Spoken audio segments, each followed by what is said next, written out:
Коли говорити за Україну тепер, If we're talking about Ukraine in general, то велика держава. big state, І ще пару років тому то було 52 мільйони людей. but a couple of years ago there was as many as 52 million people, А русинів у тій державі були 850 тисяч. and out of 52 million a couple of years ago, Rusyns in this big state are only about 850,000. Русинська проблема в Україні не є глобальна проблема. For Ukraine, Це перша главна проблема. the Rusyn question is not a question of great concern, not even secondary concern, a До tertiary кінця concern. мільйони українців, вони не хочуть знати за ту проблему. And most Ukrainians don't want to hear about this problem. Вони глядають гроші, They're interested in other normal things like trying to ходять make на a better роботу, а так life, далі. work, and make more money. До кінця Подкарпаття на географічній карті України то є западна частина. And in any case, in terms of Ukrainian geography, Transcarpathia is in this far western part of the Котра country. відділена ще й горами. And besides that, it's then even more separated from the rest of the country by Чоловік, котрий mountains. хоче видіти дещо або знати за русинів, не може лише транзитом проїхати тут через ту територію, мусить спеціально йти на Подкарпаття. And if one wanted to know something about Transcarpathia, you just can't cross it as one would sometimes do. You have to actually go there and stay there. Може чоловік раз у своєму життєві знайде шанс, And perhaps once in one lifetime, somebody іти на like 2 дні до Ukrainian Подкарпаття, has the possibility to go visit Transcarpathia for a day or so, видіти полонину, to see the highland це pastures, магнолії, це сакури, see the trees, which is because it's warmer climate there, etc. Я не думаю, що Україна то держава, котра ся має розпасти. I'm not of the view that Ukraine is a country that is going to disintegrate. То доста монолітне общество. It's more or less a pretty unified society. Я би повів, що страх розпастися I would say that the concern or fear of disintegration домінує в тому обществі, котре не має шансу розпастися. Is dominant in that part of the society that doesn't have the possibility of disintegration. Послідна ситуація в Україні то доказує. And the most recent developments in Ukraine show. Доста чудно, але український націоналізм появився там, де ми його не чекали. На востоку України. The most recent development reveals something strange, that Ukrainian nationalism or patriotism has developed precisely where we never expected it to in eastern Ukraine. Ситуацію спасли просто люди, котрі мали національної української. And who saved the situation for Ukraine? Those Ukrainians who had deeply inside them a sense of nationalism and patriotism. Фактично, коли не говорити тепер за Западну Україну, де котра усе виробляла українську національну ідею. So if we're talking about the western part of Ukraine, that area of Ukraine that was always the source of the Ukrainian national idea as a distinct people. А попозирати низько на центральну чи восточну Україну. And if we look today at central Ukraine and eastern Ukraine, включно такі області, як Харків, for instance, Kharkiv, Дніпропетровськ, Dnipropetrovsk, Донецьк, Херсон, Donetsk, Одеса, Kherson, all in this то, що Путін думав, що це є руська земля. All of those areas that Putin thought was Russian land. Ми бачимо, як на тих територіях і на тих територіях низько досить активно наробляється українська національна ідея. And it's precisely on those territories where he thought that this would be the place where it would be transformed or already Russian, is precisely in those areas where the Ukrainian national idea has been revived or now come into existence. І фактично то було дещо важливе, що спасло Україну від катастрофи. This is a very important matter which actually saved Ukraine. Людям тяжко представити в других державах, It's difficult for people in other states or other countries Że прості люди, котрі to так realize that just тяжко the живуть, normal guy on the street інвестували у війну sent money to the army, гроші, час, his own енергію, time, money, energy, цілі групи, волонтерські групи. whole group of volunteers to want to go fight on the front. Ніхто тих людей не просить, No one asked them to силує, do this, no one forced them ані to не do this, допомагає. and don't even help them that is from the Я government side. говорю тепер за тисячі і тисячі And I'm таких talking груп. about thousands and thousands of such people.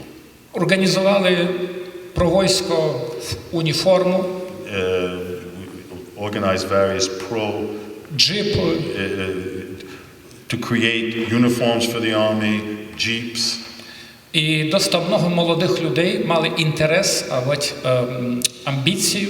And a good portion of young people were interested in and Доказати- really wanted to Доказати Росії, що то є українська show земля, Russia that this is то є the українська Ukrainian держава, land, this is Ukrainian і вони не state, віддадуть ані один метр тої and they're держави. not going to surrender 1 meter of their homeland. Я думаю, саме важливе, I think the most important, що Путін не чекав в Україні, the most important thing is that Putin did not expect from Ukraine. самоорганізація українського общества. He didn't expect that Ukrainians themselves would Простих organize людей, themselves. And this is among котрі не мають ніч до we're talking about just normal guys міністерства, with no assistance from a до ministry, політики. nothing to do with politics. іде за те, що ті люди є патріотами. The question here is that these people Це are так or вони became себе patriots. атрибутують, як патріоти України. And they now describe themselves as patriots. Я вижу, що Україна не має ані один шанс розпастися. I don't think that Ukraine in any way is going to Як держава. disintegrate as a state. Фактично вчинив те, що у 44-му році вчинив СССР, коли зайняв територію Подкарпатської Руси. So Putin's done today, did after the war in 1945 and did in Transcarpathia or Subcarpathian Rus. У Росії досить історично історія доказує, або російська історія весь час популяризує ідею, що Крим – то є Росія. In the Russian mind, the Russian historical mind, Russian society in general, deeply embedded is the idea that Crimea is and has always been a Russian land. На початку 21-го століття Україна не була готова до того, що може бути війна, і що чужа армада може прийти і зайняти територію Крима, котрий мав автономію. And at the beginning of the 21st century, Ukraine was not even thinking of or couldn't even imagine that a foreign country would come and annex a piece of its territory, and in this particular case, Crimea, which, by the way, had its own autonomy. You know that Ukraine was a centralized state when it came to being in 1991, with one exception. Crimea was an autonomous republic with its own parliament. І тепер Путін не знає, що робити із Кримом. And now Putin doesn't know what to do with Crimea. Він хоче мати коридор, He wants to have a corridor путь до Крима, to go to Crimea, because Crimea is geographically separated by water. Потребує дати там на які томати, на яку пасту, на який хліб. Everything's got to be imported now. А для того треба взяти часть території України. And in order to happen, you have to annex a piece of territory of Ukraine, so you'd have a land bridge from the east across to reach Crimea. То єдина причина. That's one of the reasons. Це може не причина, а можна би сказати, що то єдиний варіант. It's one variant. Коли низ, бо Україна могла розпастися на деякі регіони. That's one of the only ways that one could say that Ukraine might disintegrate into regions. Русини в тій ситуації досить у пікантній ситуації. And in that context, Rusyns, Carpatho-Rusyns are in a a rather delicate situation.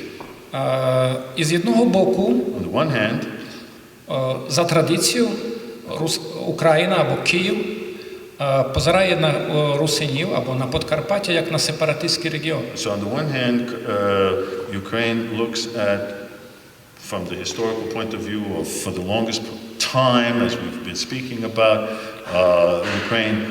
Ukrainian society looks at Carpatho-Rusyns, or the idea of Carpatho-Rusyns, as separatists. І з другого боку, On the other hand, Putin сценарій руського міра Putin and the scenario created by the Russian World Foundation, which is the arm that he uses, is the propaganda arm that he uses, наробляв на Донбасі і на Подкарпаттю. has given its attention on the one hand to Donbass and on the other hand to Transcarpathia.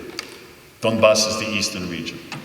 При тому за 20 років ніхто не говорив, що Донбас то є сепаратистський регіон, а все говорили, що Подкарпаття є сепаратистський регіон. So for 20 years no one said anything about Donbass being separatist region, but they were speaking that Transcarpathia is a separatist. Але щось стало. And what happened? Донбас став проблемою. Donbass became a problem. Подкарпаття стало досить добрим бастіоном Transcarpathia української держави. has been transformed into a pretty good stronghold of the Ukrainian state. Мушу повісти, що многі чули за Дебальцево. Хто інтересується? Many of the guys in Debaltseve. Debaltseve was this battle that took place not too long ago. It's in the east, where Ukrainian forces were overwhelmed or lost. It was a critical place that they had to hold on to. Путін був готовий вже 12 тисяч українських вояків у Дебальцево здадуться у заяття. Putin expected that up to 20,000 soldiers in the Ukrainian army would surrender. Але хто спас ситуацію? 128-ма бригада. And who saved that situation from happening? The 120th Brigade of the Army of Ukraine. Таких людей, котрі з деякої причини попали до руського заяття, було коло 70-80 чоловік. And the number of people who actually were captured or surrendered were 60-70 only. Але не 12 тисяч. But certainly not 12,000. Дякуючи 128-й бригаді. 128-ма бригада. And this 120th Brigade. А чия 128-ма бригада? What is this 120th Brigade of soldiers in the Ukraine? 128-ма бригада має дислокацію в Ужгороді і Мукачеві. The 128th Brigade is based in Uzhhorod and Mukachevo. Самі має великі сепаратисти в Україні. The biggest separatists of Ukraine. І є великими патріотами України. Become the biggest patriots. Що хочете? And my one small comment on that is that Putin has done more for Ukraine than any president of Ukraine. And that in the future one should put up statues to Putin as a hero of Ukraine, since his actions, this is quite serious, it's his actions which helped to transform an otherwise passive, inert, inertia feeling, so we live in Ukraine, whatever, particular in the central and eastern and southern. He and his actions have transformed Ukrainian society like no one could. So just like one should put up statues to Stalin for having created Ukraine as a state, because those are the borders that Stalin created, no one else, so we should put up statues to Putin in the future, thanking him for transforming Ukrainians into Ukrainians.